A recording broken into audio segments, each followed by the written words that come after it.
Good day everyone, my name is Maria Christine Maranya and today I will going to report the topic narrative, genre, and intertext.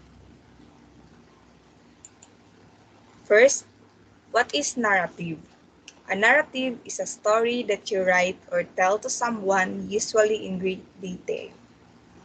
A narrative can be a work of poetry or prose, or moving images, or even song, theater, or dance.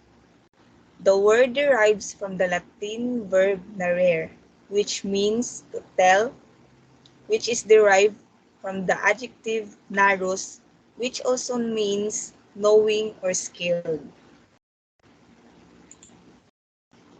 Next, narrative can be organized into a number of thematic or formal categories. First category will be non-fiction, such as creative non-fiction, biography, journalism, transcript, poetry, and historiography.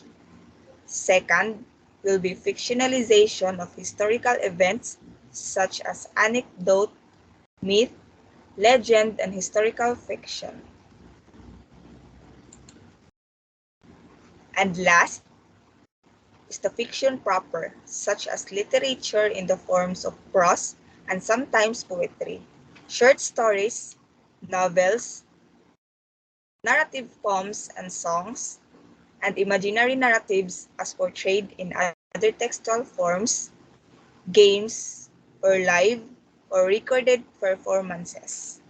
Often, a narrative is meant to include the whole story.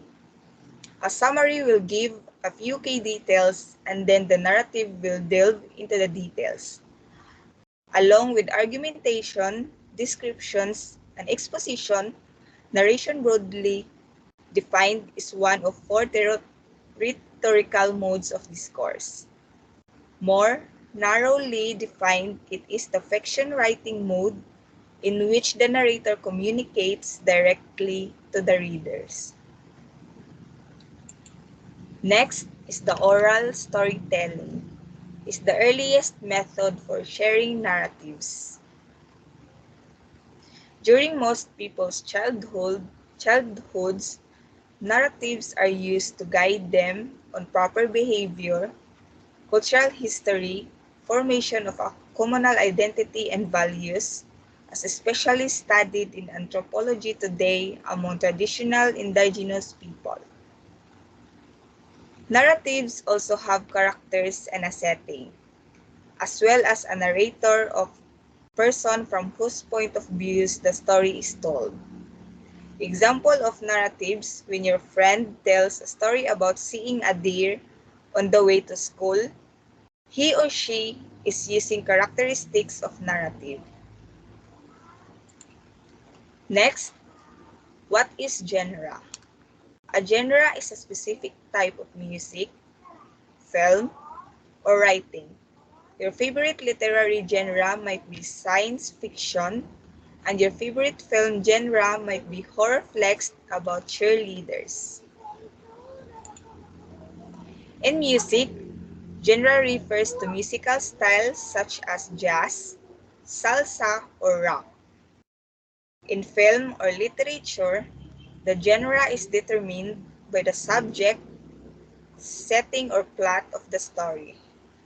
When it comes to painting, genre refers to painting which depict scenes of everyday life.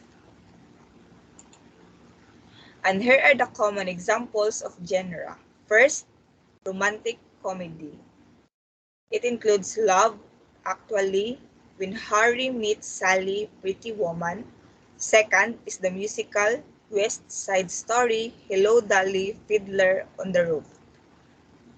Third is the crime, The Godfather, Goodfellas, Pulp Fiction.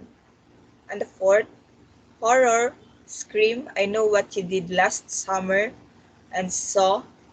Then War, Saving Private Ryan, Platoon, Schindler's List, and Westerns, The Great Train Robbery, True Grit, The Good, the Bad, and the Ugly. And last, the documentary, An Inconvenient Truth, The Cove, Supersize Me.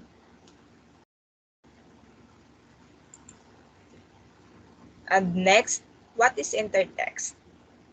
Intertext is the shaping of text meaning by another text, either through deliberate compositional strategies such as quotation, allusion, calque, plagiarism, translation, parody, or by interconnections between similar or related works perceived by an audience or reader of the text.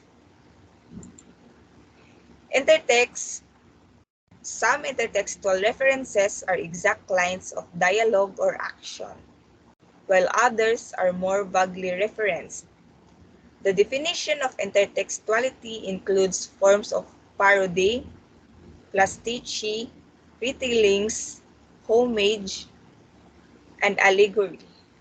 Any work of literature that is involved in the creation of a new text is considered intertextual.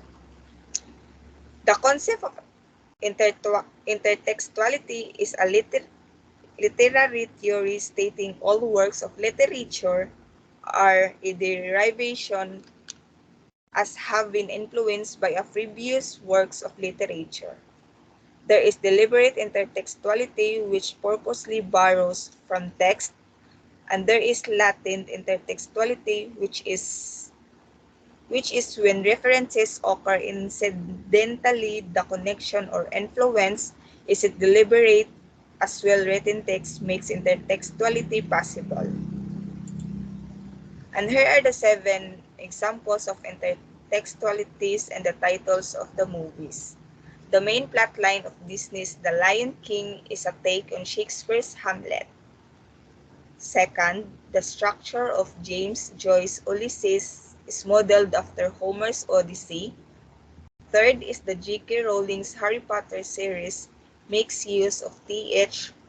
White's The Sword in the Stone, C.S. Lewis' The Chronicles of Narnia, and J.R.R. Tolkien's Lord of the Rings. And fourth, Jane Smiles' A Thousand Acres is a contemporary retelling of Shakespeare's King Lear. Number 5, Wide Sargasso Sea by Jane Race is an intertextual work of Charlotte Bronte's Jane Eyre, as it includes the wife of a secondary character from the novel as one of its own and offers an alternative point of view on similar social issues of the prior narrative. 6 is the Philip Pullman's Hess Dark Materials series is an inverted retelling of John Milton's Paradise Lost. And lastly, Matt Groening's television show, The Simpsons, using multiple intertextual references to literature, films, other TV shows, and commercials for its storylines and jokes. And next slide are the questions that I listed. And you can figure the answer of this question in the next slide. And that would be all. Thank you.